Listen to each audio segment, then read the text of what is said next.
The challenging business environment this year has made for some headline-grabbing battles between corporate boards involved in M&A.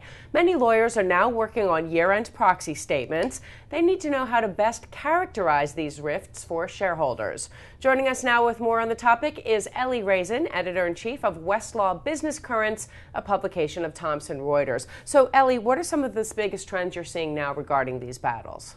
So we've been watching a heightened battle environment over the last year. This is not a very recent development. It's a recent development over the last year.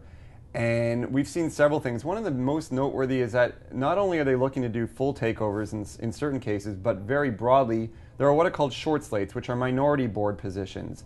And the reason that folks are doing that is basically it avoids triggering change of control clauses that can really tank a company's financing arrangements or other arrangements. And we've seen that in a wide range of cases. Just to name a couple, currently playing out actually is a battle between two strategics, CF and Terra, along with another acquirer playing in that same mix, Canadian company Agrium. We also saw, for example, activist fund Steel Partners making a run at Adaptec, again doing the same sort of short slate maneuver. And is this a direct result of the challenging business environment that we've been in? It absolutely is. So what's happened is because of the credit market challenges, companies are unable to guarantee themselves and get new financing. And the upshot of that is nobody wants to take over a company only to find that its financing lines disappear. That's why these short slates are being used. It avoids that financing cutoff.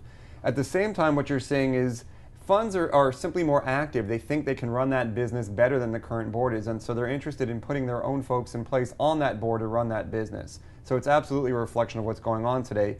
As lawyers are now thinking about how to draft proxy statements, they're sitting down with the investor relations folks at a company, the CFO at a company, and saying, these are the issues that are in the market today. In 2010, we've got to address the following few things, and here's how we propose to do it. And they're not alone. The SEC is itself evolving its standards, and that's something that everybody's got to be concerned with. Which leads to my next question. How is this all going to shape business activity going forward, 2010 and beyond? Yep. So one of the things that's commonly used in part of any proxy battle is what you could gently call mudslinging. One side saying about the other, they simply don't deserve to be on the board any longer, or they don't deserve to get a board position. The SEC has stepped in a recent, what's called comment letter in their own rulings, private letter rulings, and said, wait a second, we've got to be a bit more genteel about this. This was a comment letter issued in the context of Shamrock Activist Fund making a run at Texas Industries.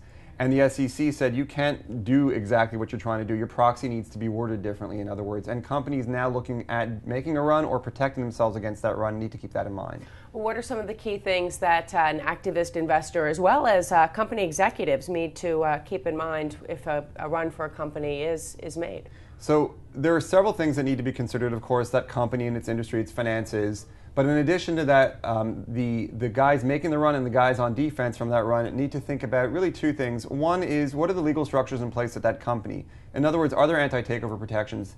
And whether there are or not, do the credit agreements of that company, other financing arrangements provide change of control protection, which in essence acts like a change of control protection? The other thing to think about is just what laws govern. So in the CF Terra case, independent of the company's own laws, they were actually incorporated in Maryland, and Maryland lets you reappoint the board members that just got voted off by your activist fund. And so a fund might think it's making a run and going to succeed with its vote. In fact, if it's a Maryland company, unlike Delaware, the company that just had several board members deposed can reappoint those very same people the day after, and we saw that, in fact, in the CF Terra case. Okay, thanks so much to Ellie Raisin, Editor-in-Chief at Westlaw Business Currents.